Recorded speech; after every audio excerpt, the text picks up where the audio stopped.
Hello everyone, welcome to learn with Yusuf. आज का video basically है आपका सॉल्व एग्जाम्पल फॉर एक्सरसाइज 3.2। मैं पहले एक्सरसाइज 3.2 के पहले मेरी हैबिट है ये कि मैं सॉल्व एग्जाम्पल्स लेता हूं, बिकॉज वो बोर्ड पॉइंट ऑफ व्यू से भी बहुत बार इंपॉर्टेंट होते हैं। आप जब पूछते ना बोर्ड में बाहर के क्वेश्चन कहां से आए, तो यूजुअली वो बाहर के क्वेश्चन नहीं होते, वो सॉल्व एग्जाम्पल्स होते हैं। तो I am trying to cover major जितने भी इंपॉर्टेंट सॉल्व एग्जाम्पल है। यूजुअली अगर कम होते हैं ना तो मैं सभी कवर कर लेता हूँ कि आपका कोई भी पार्ट मिस ना हो। बिकॉज सॉल्व एग्जाम्पल देने का रीजन ये है कि आप जब उसको सॉल्व करोगे हर टाइप का एक एक सम आपको दे देते हैं वहां पे, और आपके लिए एक्सरसाइज समझना और इजी हो जाता है। रीजन ही वही होता है, बट यूजुअली लोग सॉल्व एग्जाम्पल देखते नहीं है। बट यहाँ पे आप सॉल्व एग्जाम्पल देखो, आपको समझेगा।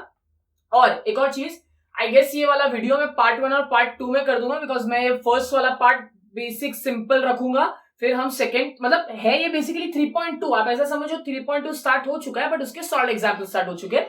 सो नाउ कमिंग ना, जब अगर आपने प्रीवियस वीडियोस नहीं देखे अभी तक, आप वो भी देख लो for your only better understanding, because मैंने वो पार्ट कवर किए। कितनी चीजें अगर मैं बोलूंगा तो हो सकता है आपको क्लिक ना हो अगर आप न्यू हो, नहीं तो ऐसा होगा नहीं। आप समझो। अब देखो, ये क्वेश्चन बाद में पढ़ेंगे हम, उसके पहले ना मैं एक छोटा सा 2 मिनट का एक इंट्रो देता हूं, क्या एग्जैक्टली होने वाला है आगे का क्वेश्चन, आगे के एक्सरसाइज। अब जब हमने स्टार्ट में एपी देखा था, अगर आप मेरे साथ पहले से हो तो अब ये बहुत बार बोल चुका हूं। अब एपी मतलब क्या? एपी एक सीक्वेंस होता है नंबर का, जहां पे कॉमन डिफरेंस बोलू, इंटरवल बोलू, गैप बोलू, वो हमेशा सेम होता है, प्रोवाइडेड या तो वो बढ़ता हुआ होता है या तो फिर घटता होता है। फॉर एग्जाम्पल मैं बोलता हूं, अगर आपका सीक्वेंस है 2 4 6 8 एंड इट गोज ऑन, क्या पता चल रहा है यहां से? बहुत सिंपल एग्जाम्पल था, 2 4 6 8 बढ़ रहा है ना दो से, गैप सही है, ओके, मतलब गैप कांस्टेंट है, बस ये एपी इसको बोलते हैं। अगर फॉर एग्जाम्पल मैं बोलू 10 8 6 4 2 एंड सो ऑन, क्या हो रहा है यहाँ पे? ये भी एपी है, प्रोवाइडेड डिफरेंस इसका नेगेटिव होगा। ये बहुत क्लियरली एंड इजीली मैंने प्रीवियस वीडियोस में बताया है, आप वो देख लीजिए, आपको समझेगा।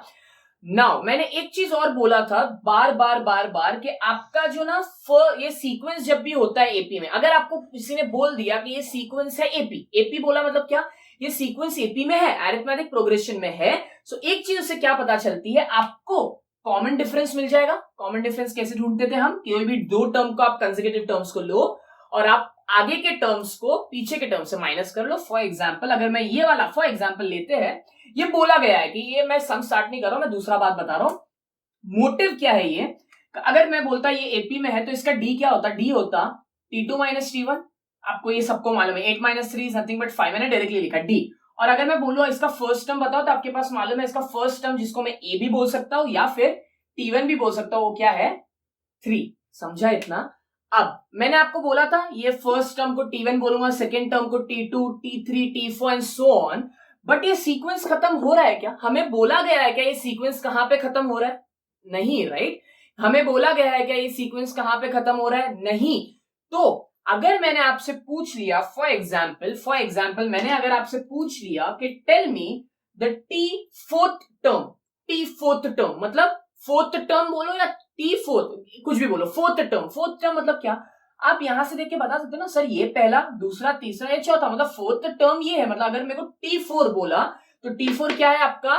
टी। देखो, हाँ, ये मैं क्यों इतना एम्फेसाइज कर रहा हूं, ये AP is one of the easiest chapter of your algebra syllabus, but ये छोटे छोटे टर्म्स पे लोग ध्यान नहीं देते और वो चीज को डिफिकल्ट कर देते आगे के लिए। मैं क्या बोल रहा हूं? T4 बोला या फोर्थ टर्म बोला। फोर्थ टर्म जब मैं बोल रहा हूं तो उसका मतलब क्या? मैं चौथे टर्म की बात कर रहा हूं उस सीक्वेंस में। अब आपको समझ गया होगा। अगर मैं आपको बोलूं फाइंड द ये सीक्वेंस का 20th टर्म, 20th, चलो साउंड करने में ऐसा होता है, मैंने बोल दूं अगर आपको find the 10th term of this given AP. 10th term बोला मतलब क्या?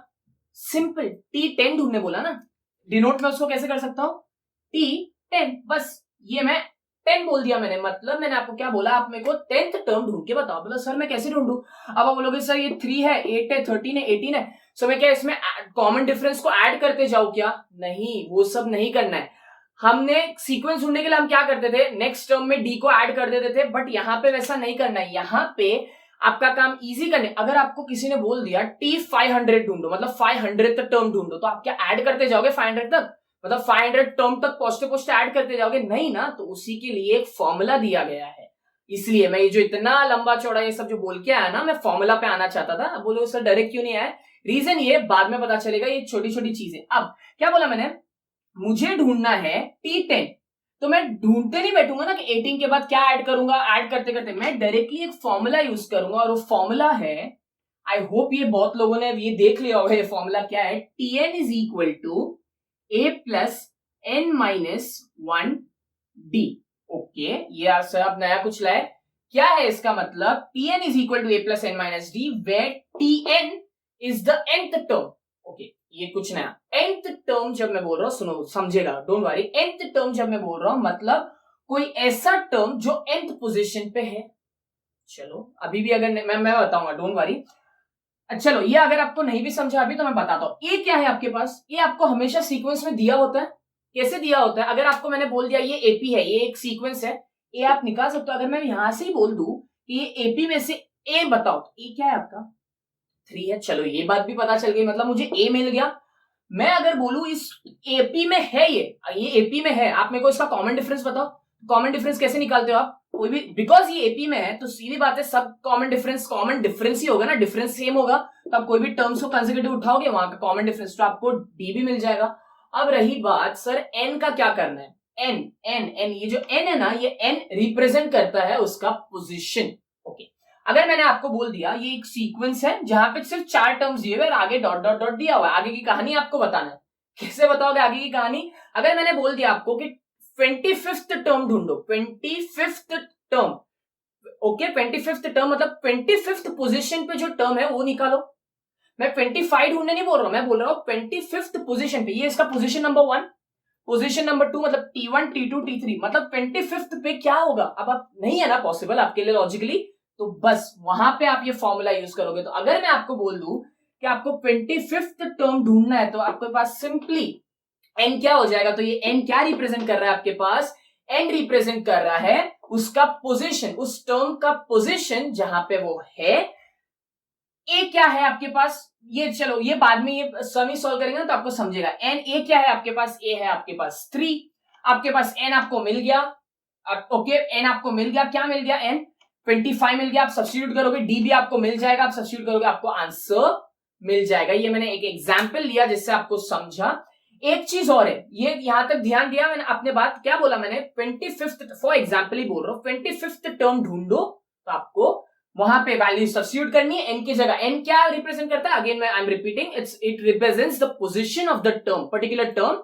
A is the first term which can also be denoted as T1 and D is your common difference because common difference निकलता है जब भी कोई sequence AP में होता है। Now coming to this question, ये क्वेश्चन में एक और चीज दी हुई है जो मैं इसी के बाद पिक करने वाला था। एक बात और सुनो, फॉर एग्जाम्पल ये आपको क्लियर हो गया पिक्चर। मैंने आपको बोला 25th टर्म ढूंढो तो आप T25 मतलब N की जगह आप क्या सब्स्टिट्यूट करोगे, 25 है ना। एग्जाम अगर मैंने आपको बोल दिया फर्स्ट टर्म ढूंढो, फर्स्ट टर्म तो डायरेक्टली दिया हुआ है ना, थोड़ी ना सब्स्टिट्यूट करते बैठोगे। समझा मैं क्या बोल रहा हूं। अब फॉर एग्जाम्पल अगर आपको चेक करना है ना, मैं बताऊंगा, मैं क्या बार बार ये जो रिपीट कर रहा हूं ना मैं और बताऊंगा और क्लियर कर पाया तो फाइंड, अभी क्या बोला है यहाँ पे, find Tn for following AP. Okay, ये सॉल्व एग्जाम्पल था, पहला ही क्वेश्चन दिया हुआ है, find Tn for following AP. अब एपी बोल दिया मतलब सर Tn, अब तो अभी ना बोला ना क्या ढूंढना है, क्या, देखो सुनो मेरी बात, उन्होंने क्या बोला है, उन्होंने एक जनरलाइज फॉर्म ढूंढने बोला है। क्या बोला है, जनरलाइज फॉर्म ढूंढने बोला है। आपको बोला है सिर्फ आप क्या करो, आप सिर्फ Tn ढूंढो। अब ये पेपर है ना, पेपर में क्वेश्चन अलग अलग तरीके से कैसे प्रेजेंट करें, तो ये बस एक तरीका है, बाकी और कुछ नहीं है। अब उन्होंने आपको बोला Tn ढूंढो, अब आपको बस चलो Tn ढूंढना है। Tn ढूंढना है इस पर्टिकुलर एपी का, ये पर्टिकुलर सीक्वेंस क्योंकि एपी में है। आपको यहां से क्या मिल जाएगा, सबसे पहली चीज ए मिल जाएगी। आपको क्या मिलेगी, आपको वो ए इज इक्वल टू 3। आपको कॉमन डिफरेंस कैसे मिलता है, कॉमन डिफरेंस आपको मिलता है bye subtracting T2 minus T1। Agree करते हो ना, कुछ भी ले लो बिकॉज ये एपी में है तो कॉमन। अब यहाँ पे बहुत सारे डी निकालते मत बैठिए बिकॉज क्योंकि ये एपी में है, कॉमन डिफरेंस तो एक ही होने वाला है। तो D is equal to 8 minus 3 which is, आप मेरे को बताओ Tn का फॉर्मूला क्या होता है, आप लिख लो a plus n minus 1 d।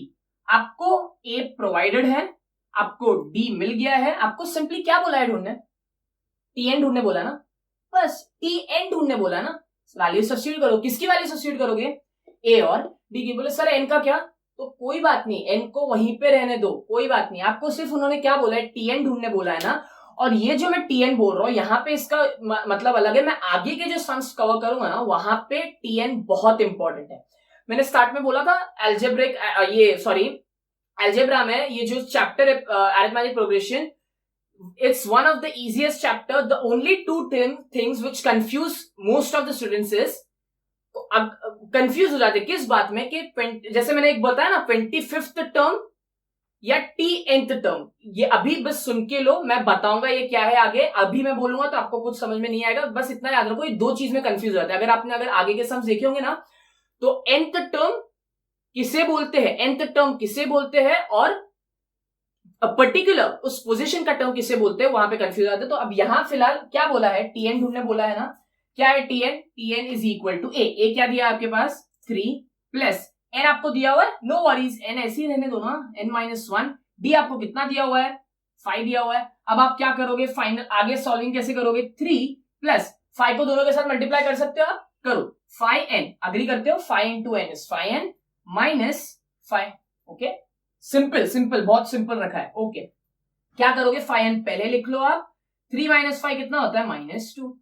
आ गया आपका टीएन का वैल्यू, बस इतना ही ढूंढना था ना, हो गया।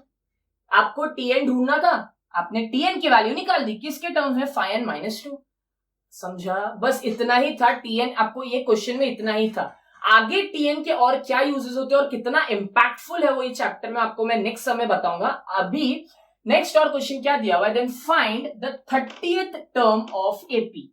ओके, अब इन्होंने बोला कि भाई साहब ढूंढो 30th टर्म, मतलब 30th पोजीशन पे जो टर्म है वो ढूंढो। मतलब आपको क्या प्रोवाइडेड है, आपको प्रोवाइडेड है n प्रोवाइडेड है विच इज नथिंग बट 30। ये आपको n भी प्रोवाइडेड हो गया। अब अगर आपको n मालूम है, आपको मतलब उसका पोजीशन मालूम है, आपको d मालूम है, कॉमन डिफरेंस आपको फर्स्ट टर्म मालूम है, तो इस फॉर्मूला में सब्स्टिट्यूट करो, आपको वैल्यू मिल जाएगा। ये फॉर्मूला बना ही इसलिए कि आप उस पर्टिकुलर जगह का पोजीशन या वैल्यू जो टर्म है वो निकाल सको। अब आप क्या, मेरे को एक बात बताओ, आप क्या वापस से यहाँ पे सब वैल्यू सब्स्टिट्यूट करोगे कि यहाँ पे करोगे? Just think for a second. मेरे को ऐसा कुछ नहीं है कि आपका आंसर राइट या रॉन्ग होना चाहिए, बिकॉज मेरे को तो पता चलने वाला है नहीं, आपको ही पता रहेगा। रॉन्ग भी हो तो किसे पता है। आप सर सोचो पॉज करके कि आप जो n का वैल्यू है, बिकॉज वापस से n का वैल्यू डालना है, a और d का भी वैल्यू डालना है, बिकॉज मुझे क्या ढूंढना है, 30th टर्म, 30th पोजीशन पे जो टर्म है मुझे वो ढूंढना है। तो आप ये फॉर्मूला में सब्स्टिट्यूट करोगे, ये फॉर्मूला में सब्स्टिट्यूट करोगे क्या? सुनो, अगर आप इसमें भी करते एट द एंड, अगर आप सब इसमें भी करते एट द एंड यही निकल के आता ना, तो अब आप क्योंकि आपने ये क्या किया, आपने बस ये सिंप्लीफाई किया है ना, एक वैल्यू तो नहीं डाला। तो अब अगर आप यहां पे भी डालोगे तो आप गलत नहीं हो, यहां पे भी डालोगे तो आप गलत नहीं हो, कोई बात नहीं, किसी में भी डालो, बट लॉजिकली स्पीकिंग या फिर आप सिंप्लिसिटी से देखो, आप सिंप्लिसिटी से देखो तो आप यहां पे नहीं डालोगे ना। क्यों वापस से ए और डी का वैल्यू डालना है? आपने ए और डी का वैल्यू डाल के सिंप्लीफाई कर लिया ना, तो आप डायरेक्टली आप क्या करोगे, बस यही पर्टिकुलर सम है, बाकी जगह तो आपको, अगर देखो ये ऐसा ही सम है जिसमें टीएन ढूंढने बोला है, बाकी अगर कोई सम हुआ ना जहां पे आपको डायरेक्टली बोला है फाइंड द 30th टर्म और फाइंड द 25th टर्म, तो डायरेक्टली आप ये वैल्यू इसमें फॉर्मूला में सब्स्टिट्यूट करोगे। सो बिकॉज हमने पहले से सिंप्लीफाइड वैल्यू निकाल के रखी है टीएन की, क्या है वो, T n is equal to 5n - 2, agree. तो मैं क्या करूंगा, बिकॉज मुझे ढूंढना है the 30th term, 30th term बोला मतलब क्या, n इज इक्वल टू 30। तुम ये देखो, अब समझा? अगर किसी को अब तक नहीं समझा होगा, क्या करते, ये T1 क्या रिप्रेजेंट करता था, first position, T2 second position term, तो T30 क्या रिप्रेजेंट कर रहा है, the term which is present on the 30th position. तो अब क्या करोगे, n का वैल्यू डालोगे, अग्री करते हो, n का वैल्यू करते हो, करना ही पड़ेगा। 5 3 is 15, 150 - 2 और 148। ये कुछ नहीं किया मैंने, सिंपली कैलकुलेट किया, मल्टीप्लाई किया, माइनस किया, 148। इससे क्या पता चला कि आपका जो पर्टिकुलर सीक्वेंस है ये 3, 8, 13, 18, ये जब 30th टर्म तक पहुंचेगा, ये first term, second term, third term, fourth term, fifth term, और जब ये 30th टर्म पे पहुंचेगा तो उसका वैल्यू क्या होगा, 148। आई hope I made myself clear this. ये मैंने लॉन्गेस्ट लिया है ये वाला पार्ट, बिकॉज इजी वाला पार्ट था, लेकिन आपको समझेगा, बहुत इजी है, आगे के सम्स में कोई तकलीफ नहीं आएगी, इसलिए मैंने ये पार्ट वाला इजी लिया। Okay, now coming to a solve example number 2। ये सॉल्व एग्जांपल देखो क्या बोलता है, वो क्या बोलता है उसके पहले ना मैं क्या बोल रहा हूँ आप सुनो। ये चैप्टर ना मैंने ये जो बोला था प्रीवियस सम में कि ये चैप्टर ना पूरे दो चीज के ऊपर है जो कंफ्यूजन क्रिएट करता है। वो क्या कंफ्यूजन क्रिएट करता है कि अगर आपको बोला 25th टर्म ढूंढो, ओके 25th टर्म ढूंढो, तो मतलब आपको क्या ढूंढना है, T25 ढूंढना है। T25 क्या रिप्रेजेंट कर रहा है, 25th टर्म रिप्रेजेंट कर रहा है, ओके। समझो मतलब n क्या रिप्रेजेंट करता है, एक चीज ध्यान रख लीजिए, n क्या रिप्रेजेंट करता है, सिंपली पोजीशन रिप्रेजेंट करता है। क्या रिप्रेजेंट करता है, सिंपली पोजीशन रिप्रेजेंट करता है। और Tn क्या रिप्रेजेंट करता है कि वो जो वैल्यू है, मतलब फॉर एग्जाम्पल, अब मैं ध्यान से बताता हूं क्या बोल रहा हूं। फॉर एग्जाम्पल T, अब पिछले प्रीवियस सम में T30 का वैल्यू आया था 148, ठीक है। देखो मैं कैसे ये चीज बता रहा हूं तो आपको घुमा के लेके जाऊंगा। T30 का वैल्यू आया था 148। क्या पता चल रहा है इससे कि जो आपका 30th टर्म है, मतलब T30 30th टर्म और T30 वो क्या है, उसका वैल्यू 148। आई होप ये मैंने बहुत क्लियर किया। अब अगर मैं बोल दूं आपको कि आपको ना 148 दिया हुआ है, क्या दिया हुआ है, 148 दिया हुआ है, और आपको बोला है कि ये 148 कहीं ना कहीं सीक्वेंस में है, ओके। क्या बोला मैंने कि ये 148 जो है, फॉर एग्जाम्पल जो प्रीवियस वाला वीडियो में क्या था, सॉरी वीडियो बोल रहा हूं, प्रीवियस वाले सम में क्या था 3 8 आई गेस वैसा ही सीक्वेंस था। वहां पे अगर अब मैंने आपको बोल दिया होता कि ये पूरे सीक्वेंस में चेक करो क्या कि 148 प्रेजेंट है क्या, तो आपको इससे क्या पता चल रहा है। अब आपको इन्होंने पोजीशन निकालने बोला है। पहले उन्होंने आपको क्या दे दिया था, पोजीशन दिया था, आप उसका वैल्यू निकालो। अब इन्होंने क्या दे दिया है, इन्होंने वैल्यू दे दिया है कि ये एक ऐसा कोई वैल्यू है जो कि आपकी एपी, मतलब आपके सीक्वेंस जो नंबर ऑफ सीक्वेंस में उसमें है, वो में है या नहीं वो वाला अलग क्वेश्चन है। मतलब अगर सपोज आपको बोल दिया कि ये सीक्वेंस में 148 करके कोई एक वैल्यू है, अब उसका पोजीशन पता लगाओ, तो आपको क्या पता चल रहा है, आपको सिंपली क्या दे दिया उन्होंने, nth टर्म दे दिया है। इसको मैं क्या बोल सकता हूं, क्या बोल सकता हूं मैं इसको, nth टर्म। nth टर्म मतलब क्या, कोई ऐसा टर्म जिसकी वैल्यू 148 है, जिसकी मुझे पोजीशन नहीं मालूम। समझा मैंने क्या बोला, कोई 148 कोई एक दिया हुआ एक सीक्वेंस है, उसमें 148 प्रेजेंट है, बट कौन से पोजीशन पे है, अब वो मुझे निकालना है। पहले पोजीशन दी हुई थी तो मुझे वैल्यू मिल गई थी, अब मुझे वैल्यू दी गई है तो मुझे उसकी पोजीशन निकालना है। पोजीशन किससे रिप्रेजेंट होता है, एन से रिप्रेजेंट होता है। मतलब अगर मैं आपको बोलूं, ये समझा, आई होप मैंने ये क्लियर किया। ये वाला पार्ट लेके I am again repeating, if I sound too lengthy still, Tn is equal to 148 क्या रिप्रेजेंट कर रहा है कि ये एक nth टर्म है जिसका वैल्यू है 148। एक कोई मतलब एक nth पोजीशन पे है, उस nth पोजीशन को निकालना है। मतलब सिंपली मुझे क्या निकालना है, n निकालना है। अब मेरी बात ध्यान से सुनो, आई होप ये मैंने क्लियर किया। अब इन्होंने क्या बोला है कि which term of an AP is 560। क्या बोला मैंने, which term of an AP is 560, मतलब ऐसा कौन सा टर्म है, ऐसा कौन सा टर्म है, पोजीशन है जिसका वैल्यू है 560। आई am again repeating it, which term of an AP, मतलब ऐसा कौन सा टर्म है, मतलब ऐसे कौन सी पोजीशन है जिसका वैल्यू है 560। तो जब ऐसे क्वेश्चन देते, आप समझा basic difference. T30 30th term बोला मतलब T30, nth टर्म बोला, nth टर्म बोला मतलब क्या, एक वैल्यू दी हुई है। ये होता है बेसिक डिफरेंस, जो आपको आगे जाके पता चलेगा बहुत सारे सम्स में। ये एक छोटा सा बेसिक डिफरेंस है जिससे लोगों को तकलीफ होती है ये इतनी इजी चैप्टर में। आई होप ये मैंने क्लियर किया। तो अगर मैंने बोल दिया which term of an AP is 560, तो मुझे क्या दिया हुआ है इन्होंने मुझे दिया हुआ है Tn दिया हुआ है। क्या दिया हुआ है इन्होंने, देखो हाँ एक और चीज, अब आप ये मत बोल देना कि सर n का वैल्यू 560 है। नहीं, n का वैल्यू हमें निकालना है, हमें सिर्फ उस जो n का पोजीशन है उसकी क्या वैल्यू दी हुई है, मतलब n का जो पोजीशन है उस टर्म का वैल्यू क्या दिया हुआ है 560। आई hope I made myself clear. अगर आपको देखो समझा, n ढूंढना है, ऐसे टर्म्स में n ढूंढना होता है। आपको Tn दिया हुआ है कितना 560। अब आप मेरे को बताओ, बिकॉज ये पहले से ही इन्होंने बोल दिया ना कि which term of an AP, अगर ये एपी है तो आपके पास ए आपको क्या मिल जाएगा, 2 मिल जाएगा। आपको d जो कि कॉमन डिफरेंस हो क्या मिल जाएगा 11 माइनस 2 करके, ये तो आपको मालूम है 11 माइनस 2 इज नथिंग बट 9।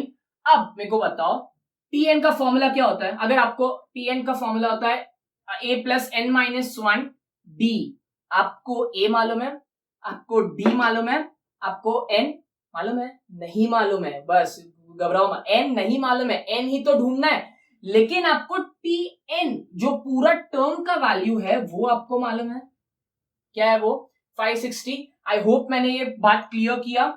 ए क्या है आपके पास 2 है, एन नहीं है आपके पास, एन ही ढूंढना है जो आपका पोजीशन या फिर टर्म का पोजीशन रिप्रेजेंट करता है। डी आपके पास क्या है 9 है। 560 is equal to 2 plus n minus 1 9 which is d. अब क्या करोगे नेक्स्ट, आपने वैल्यू सब्स्टिट्यूट कर दी है, अब आप इसको सॉल्व करोगे। तो बेसिक आइडिया कैसे सॉल्व करोगे, पहले 560 ये मैं यहां लिख रहा हूं, ऊपर 560 is equal to 2 as it is रहने दो। आप पहले मल्टीप्लीकेशन करोगे ना बोर्ड मास के हिसाब से, तो 9n माइनस 9। आई होप ये क्लियर हुआ। ये वाला पार्ट मैंने यहां पे लिखा और बस 9 को मल्टीप्लाई किया, ये वाला पार्ट मैं रब कर रहा हूं। ये अब क्या है 560 इज इक्वल टू 9n लिख दिया मैंने, 2 minus 9 which is nothing but minus 7। I hope clear है। ये क्या करना है अभी, एन ढूंढना है ना। जब भी बेसिक ऐसा कुछ मैथ्स आता है हम क्या करते हैं, जो चीज ढूंढनी होती है उसे एलएचएस पे लिख देते हैं फॉर बेटर अंडरस्टैंडिंग। अब 9n ढूंढना है, मतलब n ढूंढना है, तो मेरा क्या जाएगा 560 जो 7 यहां पे वो क्या हो जाएगा प्लस 7 हो जाएगा। अभी मैं बेसिक मैथ्स कर रहा हूं और कुछ नहीं। 567 9n यहां पे लेके आता हूं, so n is equal to 567 upon 9, बस कुछ नहीं, मल्टीप्लीकेशन था डिवीजन लेके गया। ओके 9 1 जा 9, हाउ मच जा 56, क्या होता है 9 6 जा इज 54। आई होप अग्री करते हो। नेक्स्ट 2 बचा, 9 3 जा 27। सो आपका n आया आपके पास 67। अब मेरी बात ध्यान से सुनो, n दिया हुआ है, मतलब n आपको मिल गया 67, मतलब जो T67 था ना T67, अब आप इसको बोल सकते हो T67 मतलब जो 67th पोजीशन है, 67th पोजीशन है उसका वैल्यू क्या है 560 है। अगेन n जो पोजीशन रिप्रेजेंट करता है और nth टर्म जो उस पोजीशन का वैल्यू रिप्रेजेंट करता है, इसलिए मैंने ये इतना एलाबोरेट करके लिया। तो इससे क्या पता चल गया, अगर आपको पहले दे दिया होता कि n दिया हुआ है 67th टर्म ढूंढो, आप कुछ नहीं करते, n का वैल्यू वहां पे दिया होता। जब आपको ऐसा बोलते ना 67th टर्म ढूंढो, तो आपको n का वैल्यू वहां प्रोवाइड किया गया होता, और जब आप सब वैल्यू सब्स्टिट्यूट करते हो तो आपको ये 560 मिलता। समझा, ये वाइस वर्सा ऐसे क्वेश्चन पूछते हैं। सो ये n आपका रिप्रेजेंट करता है पोजीशन और tn आपका रिप्रेजेंट करता है nth टर्म। nth टर्म बोला मतलब क्या, जो भी n का वैल्यू होगा उस पोजीशन का और टर्म का tn को वैल्यू बोलते हैं। आई hope I made myself clear. इसके बाद वाला जो हम एग्जैक्टली लेने वाला ना, तो क्या पता चला इससे which term of an AP is 560, मतलब हमें पता चल गया कि 67th जो टर्म था, एन पोजीशन क्योंकि रिप्रेजेंट करता है, 67th जो टर्म था उसका वैल्यू क्या है 560। Okay, now coming to a third sum. Third sum है check whether 301 is in sequence और नॉट। मतलब अब इन्होंने जो क्या बोला है, हमने जब सेकेंड सम जो देखा ना इसके प्रीवियस वाला सम, वहां पे एग्जैक्टली क्या दिया हुआ था, वहां पे दिया हुआ था कि चेक करो कौन से टर्म पे 506 आई गेस 506 था या 560 था आई गेस 560 कौन से पोजीशन पे लाई करता है। तो हमने वो वाला सिर्फ सिनेरियो देखा था, जब भी आपको कोई वैल्यू दी हुई होती है कोई जगह की, तो आप उसको tn लेते हो, मतलब वो nth टर्म है और आप उसका पोजीशन ढूंढते हो। अब वो सब चीज तो अब क्लियर है, अब मैं यहाँ पे इलैबोरेट वो चीज नहीं करूंगा। अब यहाँ पे क्या बोला है, check whether 301 is in the sequence. अब इन्होंने क्या बोला है, चेक, वहां पे तो बोला था कि ढूंढो कौन से पोजीशन पे है, तो एक चीज आपको क्या क्लियर हो गई थी, कुछ ना कुछ तो n का वैल्यू मिलेगा, मतलब आपको पोजीशन ढूंढना है। n किसको बोलते हैं, पोजीशन को। अब यहाँ पे बोला है check whether 301 is in the sequence. तो अब क्योंकि पिछला वाला सब हमने किया था, इससे एक बात तो क्या पता चल गई कि check whether 301 is a sequence, मतलब ये 5 11 17 23 ऐसे बढ़ते बढ़ते जाएगा, तो 301 का कोई ऐसा वैल्यू है क्या ये सीक्वेंस में।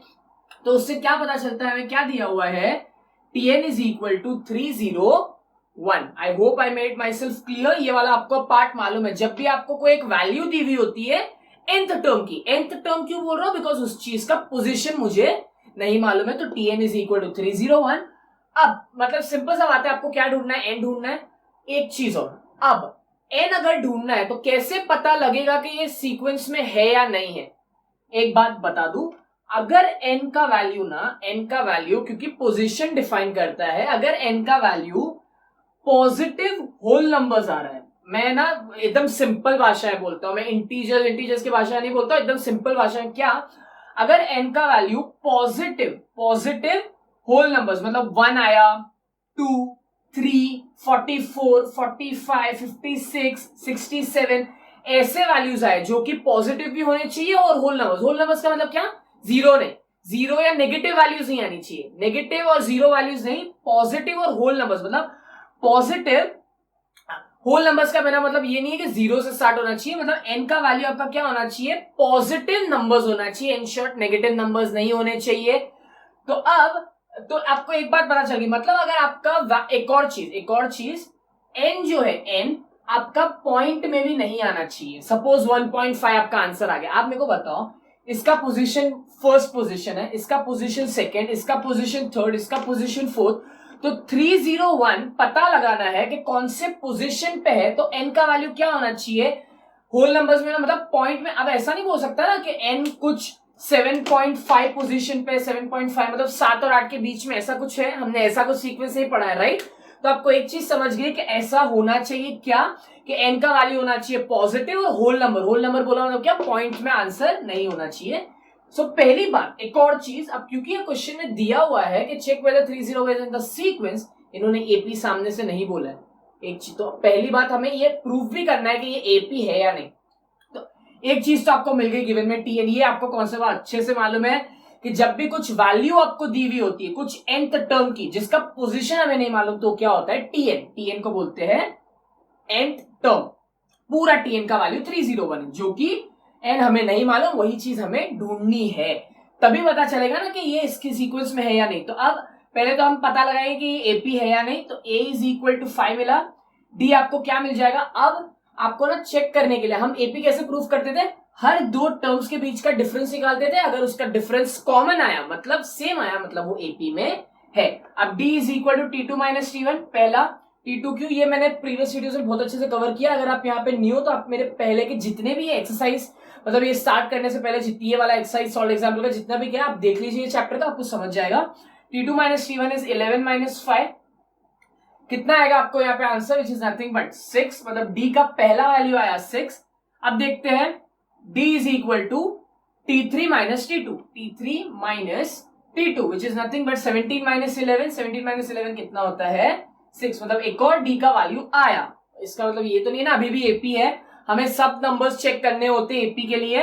तो d is equal to finally T4 minus T3, क्या आएगा? 23 माइनस 17 इज नथिंग बट 6। तो जब आपके तीनों मतलब जो कॉमन d है वो आ गया 6, तो आप इसको क्या बोल सकते हो? पहली बात, the given sequence is in AP. अब क्योंकि ये एपी में है, आपको मालूम है a एज 5, आपको मालूम है d क्या है कॉमन डिफरेंस? 6। मेरे को बात बताओ, चेक करने के लिए कि ये 301 इस सीक्वेंस में है या नहीं, हमें n का वैल्यू ढूंढना है। चलो तो पहले क्या दिया हुआ था? 560, पता लगाओ कौन से पोजीशन में, मतलब इसका मतलब ये 560 शायद कहीं ना कहीं पे तो प्रेजेंट है, बस क्वेश्चन में डिफरेंस ये है, बाकी सब आपको समझ गया होगा। Next Tn is equal to a plus n minus 1 d। I hope you all understood. Tn का वैल्यू क्या है? होल Tn का वैल्यू इज 301, समझा? होल Tn का value is 301 is equal to a क्या है आपके पास? 5 प्लस n माइनस 1, n ही तो ढूंढना है ना हमें, तो n का वैल्यू, एक और बार, ये n का वैल्यू नहीं है, ये Tnth टर्म का वैल्यू है। d कितना दिया हुआ है हमें? 6। तो हम इसको सॉल्व करेंगे। 301 इज इक्वल टू 5 प्लस, मैं मल्टीप्लाई करूंगा 6n माइनस 6, ये वाला पार्ट अब मैं ऊपर लिख रहा हूं फॉर बेटर अंडरस्टैंडिंग। अब नेक्स्ट क्या करूंगा? 301 is equal to 5 minus 6 which is nothing but minus 1, right? तो 6n माइनस 1 लिख सकता हूं मैं। अब 6n क्योंकि ढूंढना है मुझे, तो मैं क्या करूंगा? माइनस 1 यहां लेके आ जाऊंगा, तो 3 माइनस 1 यहां आ जाएगा, तो 301 plus 1 is nothing but 302, n is equal to 302 upon 6। अब मेरे को एक बात बताओ, चलो हम पहले इसको ना डिवाइड करते हैं। 6 1 जा 6, 6 5 जा 30, अग्री। 2 क्या है, छोटा है, तो हम क्या लगाते हैं 0। अब क्योंकि 2 छोटा है हमें क्या लगाना पड़ेगा, पॉइंट टू मेक इट 20। आ गया पॉइंट। मैंने क्या बोला था, जो हमारा पोजीशन है वो पॉजिटिव होना चाहिए और साथ ही साथ होल नंबर होना चाहिए। होल नंबर का बोलने का मतलब मेरा क्या, कि वो पॉइंट में नहीं होना चाहिए। तो बस बात प्रूफ हो गई कि 301 does not lie in this sequence. I hope आपको ये वाला सम समझा हो। Okay, now coming to a fourth sum, solve example का है ये वाला सम। ये काइंड का सम ना, ये टाइप का सम आपके एक्सरसाइज में भी है। वहां पे डिफरेंस क्या है वो मैं डिफरेंस बताता हूं। क्या डिफरेंस है, कुछ नहीं है, बहुत इजी और बहुत अच्छा सम है। ये टाइप का सम ना मैंने अक्सर पेपर में आते हुए देखा है, बोर्ड पेपर में। अब जब भी ऐसा कुछ बोलते ना, आपका ऑटोमेटिकली कॉन्सेंट्रेशन एकदम तेज हो जाता ना, सब आपको कॉन्सेप्ट समझो, आप सब सम सॉल्व कर पाओगे। बट बेसिकली ये वाला सम पूछते हैं बोर्ड में इसी टाइप का। अब देखो ये टाइप का सम सॉल्व कैसे करना है। अगर आपको मालूम है टी nth टर्म का मतलब, तो आप अब ये वाला सम ना इजीली समझ सकते हो। क्या बोला है, how many 2-digit numbers are divisible by 4। Okay, क्या बोला ये, ध्यान से सुनो। मैं जैसे बोलता हूं, जैसे मैं बोलता हूं ना, उन्होंने वहां पे भी बहुत सिंपली दिया, मैं भी बहुत सिंपली बताऊंगा। पहली बात आप मेरे को खाली इतना बताओ, आपको सीक्वेंस दिया हुआ है यहाँ पे, सीक्वेंस दिया हुआ है आपको यहाँ पे, नहीं दिया हुआ। उन्होंने क्या बोला है कि how many 2-digit numbers are divisible by 4। उन्होंने बोला है कि पता लगाओ, हिंदी में बात कर, चलो पता लगाओ कि ऐसे कितने 2-digit नंबर है, पता लगाओ ऐसे कितने 2-digit नंबर है जो डिविजिबल है किससे, 4 से। अब आते हैं बात पे, क्या बोल। अब अगर मेरे को पहले बात तो मेरे को बताओ कितने 2-digit नंबर्स है जो 4 से डिविजिबल है। पहली बात, अगर मैं सबसे पहले नंबर की बात करूं, डिविजिबल बाय 4 मतलब क्या, वो 4 के टेबल में आना चाहिए या 4 से डिवाइड होना चाहिए, एज सिंपल एज दैट। समझे इतना, वो 4 के टेबल में आना चाहिए वो नंबर 2-digit, या और 4 से डिवाइड होना चाहिए। अब 4 का टेबल पढ़ो आप, 4 1 जा 4, 4 2 जा 8। मतलब अब तक जो 4 के जो दो टर्म्स है जो डिविजिबल बाय 4 है, वो क्या है, सिंगल डिजिट है ना, डबल डिजिट है क्या। 4 3 जा 12, जैसे ही मैं 12 बोलता हूं, जो मेरा मतलब मेरा पहला 2-digit नंबर क्या होगा, 12 होगा। अग्री करते हो। अब सीधी बात है, 12 के बाद क्या होगा, 16। 4 का टेबल ही पढ़ रहा हूं, 16 के बाद क्या होगा, 20। एक चीज आपने और देखा, जैसे जैसे मैं सीक्वेंस बढ़ा रहा हूं, जैसे जैसे आपको एक चीज और पता चल गई कि इनका कॉमन डिफरेंस भी क्या है, 4 है। तो अगर आपको कोई ऐसा सम आ गया कि find the numbers, find how many digits, sorry find how many 2-digit numbers are present which are divisible by 5, तो आप क्या करोगे, पहला 2-digit नंबर जो 5 से डिविजिबल होगा, आपका दौड़ाओ, क्या होगा, 5 1 5, 5 2 10। यस, पहला 2-digit नंबर जो 5 से डिविजिबल हो क्या होगा, 10। फिर 15 20 एंड सो ऑन। आपको समझा what I am trying to say. तो वहां पे कॉमन डिफरेंस क्या होगा, 5। यहां पे कॉमन दिख रहा है ना, कॉमन डिफरेंस क्या है, 4। अब कहां तक जाएगी ये गाड़ी, अब पता लगाओ कहां तक जाएगी, क्योंकि इन्होंने ये नहीं बोला है। सुनो, मैं वो टी वाला टर्म, जो पोजीशन वाला टर्म बोल रहा था ना, मैं वो समझाता हूं। यहाँ पे स्लाइटली डिफरेंट है वो चीज। अब 12 16 20 24 ऐसे करके आप लिखते तो नहीं जाओगे ना। आप मेरे को एक बात बताओ, 2-digit नंबर कहां पे खत्म होते हैं, 99 पे खत्म होते हैं। मतलब 99 के बाद 100 जैसे ही बोलता हूं, 100 क्या है, वो 100 है क्या, 3-digit नंबर है। मैं भी सोच रहा हूं 3-digit नंबर है। तो कौन सा ऐसा 2-digit नंबर है 100 के करीब, 90 और 100 के करीब ऐसे कौन सा 2-digit नंबर है जो आखिरी में डिविजिबल बाय 4 है, बाद में भी डिविजिबल बाय 4 होगा बट वो 3-digit में होगा। तो आपको एक बात मालूम है, 96, ये आपको करके देखना होगा, बहुत सिंपल है। 96 वो अकेला नंबर है, आफ्टर 96 97 98 99 तीन ही 2-digit नंबर बचते हैं, वो डिविजिबल बाय 4 नहीं है। और 100 क्योंकि 3-digit नंबर है, तो वो तो सवाल ही नहीं उठता। तो क्या पता चल गया आपको, सीक्वेंस आपका कैसा दिखता है, starting from 12 16 20 dot dot dot ends at 96। अब मेरी बात ध्यान से सुनो। तो हमने क्या लिखा, let the 2-digit numbers which are divisible by 4, ऐसा लिख दिया। नेक्स्ट मेरा काम क्या होगा, मेरे को बताओ। यहां से ए आपको मिल जाएगा 12, आपको यहां से डी मिल जाएगा, सिंपल डिविजिबल बाय 4 है यार। यहां पे देख लो क्या मिलेगा आपको, 4 मिलेगा। अब बोलो सर ढूंढना क्या है, बताओ ना हमको। ढूंढना ये है कि ऐसे कितने नंबर्स है, ऐसे कितने नंबर्स है जो डिविजिबल बाय 4 है। मेरे को एक बात बताओ, सीक्वेंस स्टार्ट 12 से हो रहा है, खत्म किसके ऊपर हो रहा है? 96। अग्री करते हो? क्या बोला मैंने? सीक्वेंस स्टार्ट किससे हो रहा है? 12 से स्टार्ट हो रहा है, खत्म किसके ऊपर हो रहा है? 96। अगर मैं बोलूं ये इसका फर्स्ट पोजीशन है, ये इसका सेकंड पोजीशन, ये इसका थर्ड पोजीशन है, और मुझे पता लगाना है कि 96 का, अगर मैं पता लगा लूं कि 96 जो 96 जो वैल्यू है, टर्म नहीं है, ठीक है, टर्म ये है, first term, second term, third term, fourth term and goes on. ध्यान है, मैंने बोला था हम सीख रहे थे जब कि 560 हो, जो प्रीवियस वाला सम लिया, तो वहां पे वो उसका पोजीशन डिसाइड करता। अगर मैं 96 जो कि मेरा वैल्यू है, मैं अगर उसका पोजीशन फाइंड कर लेता हूं तो मुझे क्या मिल जाएगा? फॉर एग्जाम्पल मैं और इलाबोरेट, तो मुझे क्या मिल जाएगा? चलो मैं पहले बोल देता हूं। अगर मैंने 96 का पोजीशन फाइंड कर लिया, अगर सपोज फॉर एग्जाम्पल 96 का पोजीशन है 50 है उसका पोजीशन, मतलब स्टार्टिंग फ्रॉम फर्स्ट टर्म पे आता है। फर्स्ट टर्म क्या है? 12, सेकेंड टर्म है 16, थर्ड टर्म है 20, गोज टिल जब वो 50th पोजीशन पे, मतलब 50वें पोजीशन पे आएगा, मेरे को क्या मिलेगा? 96। तो क्या पता चल गया कितने टर्म्स है यहाँ पे? 50 टर्म्स है ना। कैसे? 12 से स्टार्ट हो रहा है, 96 पे 12 से लेके 96 तक ही जितने नंबर्स है बीच में, वो ऐसे कितने नंबर्स है? ऐसे 50 नंबर्स है जो कि डिविजिबल बाय 4। ये मेरा एग्जाम्पल है, आई hope I made myself clear. तो इससे आपको एक चीज क्या पता चल गई कि क्योंकि टीएन आपके पास क्या है? ये nth टर्म बोल सकता हूं मैं। क्यों nth टर्म बोला मैंने? बिकॉज ये लास्ट टर्म है। अगर मैं लास्ट टर्म का वैल्यू मेरे पास है एंड मैं लास्ट टर्म के वैल्यू से अगर मैं उसका n कैलकुलेट कर लेता हूं, उसका पोजीशन, तो मुझे क्या मिल जाएगा? अगर उस लास्ट वाले का पोजीशन मिल गया तो मुझे पता चल जाएगा कि कितने टर्म्स है। और सिंपल कर दूं आपके लिए, देखो अब ध्यान से मेरी बात सुनो। 1 2 3 4 5 6 7 एंड गया। अब मेरे को बताओ, ये एक सीक्वेंस ले लिया। सीक्वेंस क्या है? 1 2 3 4 5 6 7 एंड गोज टिल 10। एपी में है, ओके। ये इसका फर्स्ट टर्म है, ये इसका सेकेंड टर्म है, मतलब जैसे जैसे नंबर्स बढ़ रहे हैं वैसे वैसे टर्म्स है। मैंने आपको बोल दिया कि मेरे को बताओ कि ये कितने टर्म्स इसके बीच में प्रेजेंट है। तो आप सिंपली क्या बोलोगे?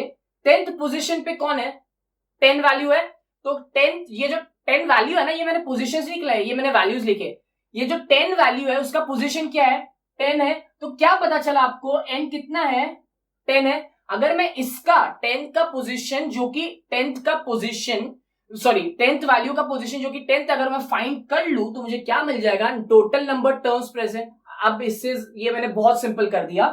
तो आपको समझा आपको क्या दिया हुआ है? जब भी ऐसे टर्म्स आते हैं, जब भी ऐसे सम्स आते हैं, तो आपके पास क्या मिल गया? आपको टीएन मिल गया 96। तो सिंपली जब मैं टीएन, क्योंकि मेरा nth टर्म है, अगर मैं इससे n कैलकुलेट कर देता हूं तो वो n मेरा क्या है?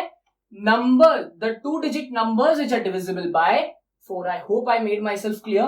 तो आपको ये बहुत सिंपल कर दिया मैंने। टीएन आपको मालूम है, ए मालूम है, डी मालूम है। तो जब आपको n मिल जाएगा जो कि है इस फाइनल 96 पोजीशन का, मतलब जो ये जिस पोजीशन पे भी होगा वो n का वैल्यू होगा। बिकॉज मैंने क्लियरली बोला था ना स्टार्ट में कि n पोजीशन डिनोट करता है। तो क्योंकि ये लास्ट है तो हमें मिल जाएगा कि कितने टर्म्स प्रेजेंट है। तो अब टीएन का फॉर्मूला हमें मालूम है क्या है? TN is equal to a plus n minus 1 d. TN क्या है? मैं यहां पे लिखता हूं टीएन क्या है हमारे पास? टीएन पूरा है। टीएन क्या है? 96 है। इज इक्वल टू, ये मैंने टीएन की जगह डाला, इज इक्वल टू ए क्या है हमारे पास? 12 प्लस एन ही तो ढूंढना है, एन ही तो ढूंढना है जो कि पोजीशन है 96 का। तो उसी पोजीशन से हमें पता चल जाएगा कि कितने टर्म्स प्रेजेंट है, बिकॉज ऑफ फाइनल है। और डी कितना है? 4। तो 96 12 plus 4n minus 4। I hope आप अग्री करते हो। 96 इज इक्वल टू 12 माइनस 4 कितना हो आपके पास? चलो 4n लिख दो पहले। 12 minus 4 is nothing but 8। Okay clear? ये मैं वाला पार्ट पूरा रब कर देता हूं। आपको मिल गया 90। चलो ये मैं पहले पार्ट लिख देता हूं। तो 4n plus 8 is equal to 96। 4n is equal to 96 minus 8। 4n is equal to 96 minus 8 करो, आपके पास कितना मिलेगा आपको? 88। आई होप ये आएगा। Okay 88। n is equal to 88 upon 4। 4 1 जा 4 टू सा आपको क्या मिल गया, n इज इक्वल टू 22। अब वापस से मैं वो चीज क्लियर कर दूं, n किसका पोजीशन है, 96 वैल्यू, मतलब जो 96 और जो वैल्यू था nth टर्म था उसका पोजीशन क्या है 22। तो क्या पता चल गया, स्टार्टिंग फ्रॉम पोजीशन नंबर 1 जो कि 12 था, सेकेंड टर्म 16 था, तो जब वो 96 तक पहुंचेगा तो ऐसे कितने नंबर्स वैल्यूज है, मतलब कितने पोजीशंस है 22। तो there are 22 numbers, there are 22 two digit numbers which are divisible by 4। I hope ये मैंने इलैबोरेट करके अच्छे से एक्सप्लेन किया हो, ये आपको समझ जाएगा। ऐसे ही सिमिलर टाइप का सम एक्सरसाइज में भी है जो 3 डिजिट के लिए है, हम वो वहां पे देखेंगे। Until then, please share the video, please like it, subscribe it, and thank you so much for watching and never stop learning.